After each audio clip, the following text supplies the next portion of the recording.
Hello friends, नमस्कार, जय माता दी। आशा करता हूँ आप लोग स्वस्थ होंगे, अच्छे होंगे। हम इस वीडियो में जानने वाले हैं विटामिन के बारे में, जिसमें हम जानेंगे विटामिन के क्या होता है, विटामिन के का रासायनिक नाम क्या है, विटामिन के प्रकार कितने होते हैं, विटामिन के की खोज किसने और कब करी। साथ में जानेंगे विटामिन के कार्य, विटामिन के की कमी के लक्षण, विटामिन के की कमी से होने वाले रोग तथा विटामिन के स्रोत। बिल्कुल आसान शब्दों में बिना देरी अपने समझ लेते हैं विटामिन के बारे में। जैसा कि हमने आपको बताया कि हम इस वीडियो में जानने वाले हैं विटामिन के बारे में। बिना देरी आप समझ लीजिए। विटामिन के एक वसा में घुलनशील विटामिन है, यानी फैट सॉल्युबल विटामिन है। इस टॉपिक में आगे बढ़ने से पहले हम लोग ये समझ लेते हैं कि वसा में घुलनशील विटामिन क्या होते हैं। दोस्तों, वसा में घुलनशील विटामिन वे विटामिन होते हैं जो वसा में घुल जाते हैं और शरीर में वसा के साथ अवशोषित होते हैं। अब यहाँ पे प्रश्न आता है कि वसा में घुलनशील विटामिनों का अवशोषण शरीर में कैसे होता है। तो इसका जवाब है, जब हम भोजन खाते हैं जिसमें ये विटामिन होते हैं तो वसा इन्हें पचाने और अवशोषित करने में मदद करती है। यहाँ पे अब दूसरा प्रश्न आता है कि वसा में घुलनशील विटामिन शरीर में कहाँ मौजूद होते हैं या कहाँ उपस्थित होते हैं। तो इसे आप जान लीजिए। वसा में घुलनशील विटामिन से हमारे शरीर और एकत्र यानी लीवर के वसा ऊतकों यानी फैटी टिश्यू में जमा होते हैं। अब यहाँ पे एक और प्रश्न आता है कि वसा में घुलनशील विटामिन शरीर में कितने दिनों तक रह सकते हैं।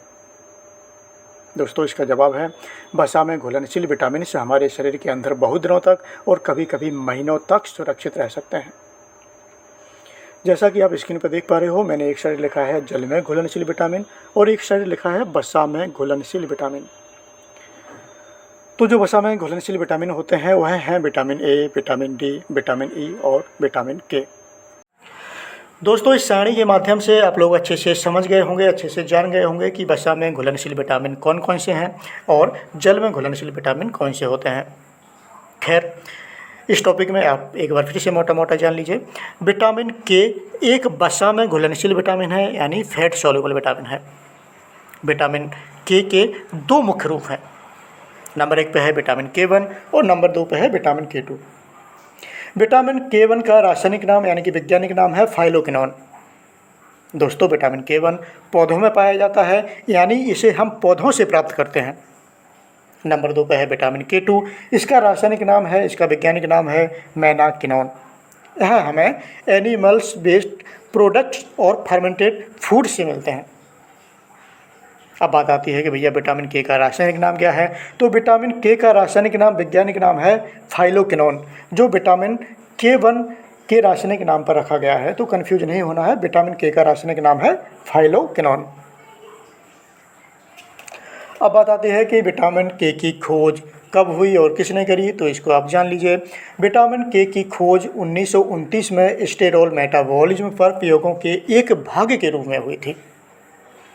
इसके बाद सन 1943 में वैज्ञानिक हेनरिक कॉल पीटर डैम को विटामिन के की खोज के लिए और एडेलबर्ट डोइसी को विटामिन के की रासायनिक प्रकृति की खोज के लिए फिजियोलॉजी या मेडिसिन का नोबेल पुरस्कार दिया गया था सन 1943 में, जो इन दोनों में बराबर बराबर बांटा गया था, क्योंकि एक लोग ने जो है विटामिन के की खोज करी थी और एक ने इसकी रासायनिक प्रकृति की खोज करी थी, जैसा कि आप स्क्रीन पर देख पा रहे हैं।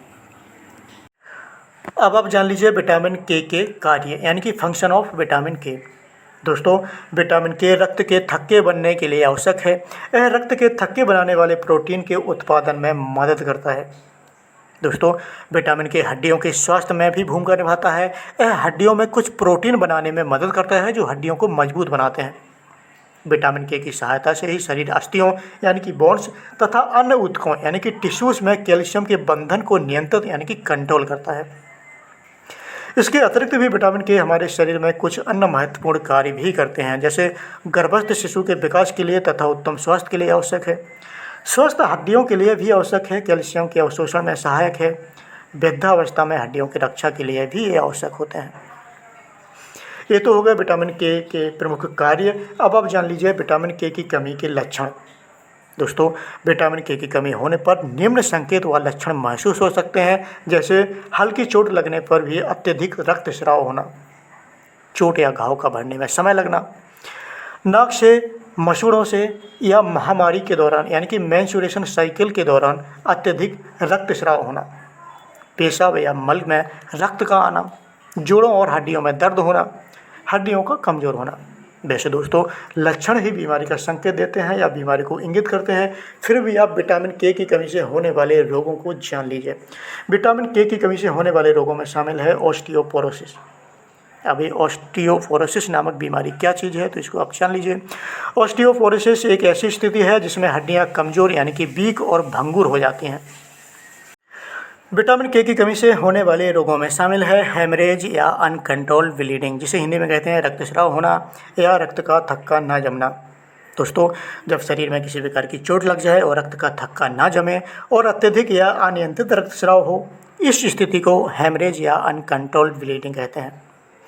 अब बात आती है कि रक्त का थक्का बनना क्या होता है, तो इसको आप मोटा मोटा जान लीजिए।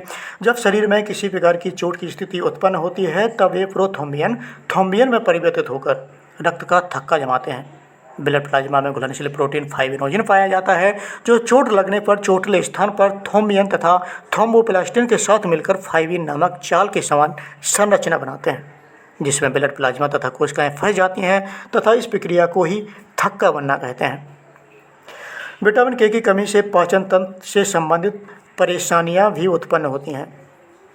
तो आप मोटा मोटा जान लीजिए, विटामिन के की कमी से होने वाले रोगों में शामिल है ऑस्टियोपोरोसिस, हेमरेज तथा पाचन तंत्र से संबंधित बीमारियां।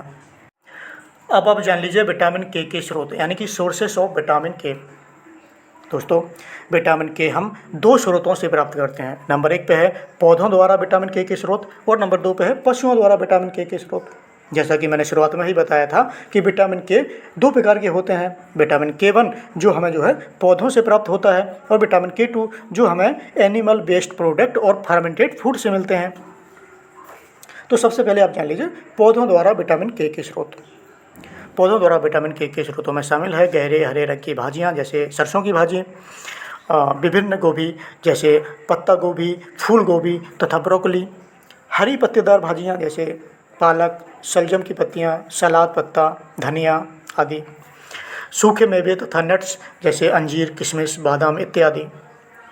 अब बात आती है पशुओं द्वारा विटामिन के स्रोतों की। तो पशुओं द्वारा विटामिन के स्रोतों में शामिल है मांस, मछली, अंडे इत्यादि, दूध तथा दूध से बने पदार्थ।